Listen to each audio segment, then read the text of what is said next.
पॅरिसमध्ये ऑलिम्पिक नंतर para Olympic सुरू झालंय। पण तुम्हाला माहिती आहे का, या पॅरा ऑलिम्पिक खेळाची सुरुवात वर्ल्ड वॉर 2 मधील जखमी सैनिकांच्या मदतीसाठी केली होती। होय, जगात दिव्यांग व्यक्तींसाठी वेगवेगळ्या खेळांचे आयोजन जवळपास 100 वर्ष पूर्वीपासून केलं जातंय। आणि तसं 1988 मध्ये बर्लिन शहरात बहिरेपणा असलेल्या लोकांसाठी एक स्वतंत्र क्लब सुद्धा होता। पण 19वे शतक लागलं आणि जगातील सगळे खेळ थांबले। पहिलं विश्वयुद्ध सुरू झालं, संपलं, नंतर दुसरं सुरू झालं आणि संपलं। मग त्या युद्धात जखमी झालेल्या सैनिकांसाठी व नागरिकांसाठी डॉक्टर लुडविग गटमॅन यांनी पहिल्यांदा या खेळाचे आयोजन केलं होतं। आता इकडे 29 जुलै 1948 ला लंडनमध्ये ऑलिम्पिक खेळ सुरू झाले आणि त्याच दिवशी लंडनमध्येच स्टॉक मॅनवेल गेम्स नावाने पहिल्यांदा दिव्यांगासाठी जागतिक लेवलवर खेळ खेळण्यास सुरुवात झाली। आणि शेवटी इटलीच्या रोममध्ये 1960 ला स्टॉक मॅनवेल गेम्सचं रूपांतर पॅरा ऑलिम्पिक गेम्समध्ये झालं। आता इथे पॅरा शब्दाचा अर्थ शेजारी किंवा साइड बाय साइड असा होतो, म्हणजे ऑलिम्पिकच्या बरोबरीने चालणारा खेळ म्हणजे पॅरा ऑलिम्पिक असं आहे।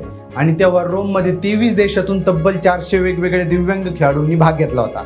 आणि तेव्हापासूनच दर 4 वर्षाला हे खेळ आयोजित केले जातात आणि याही वर्षी ते चालू आहे।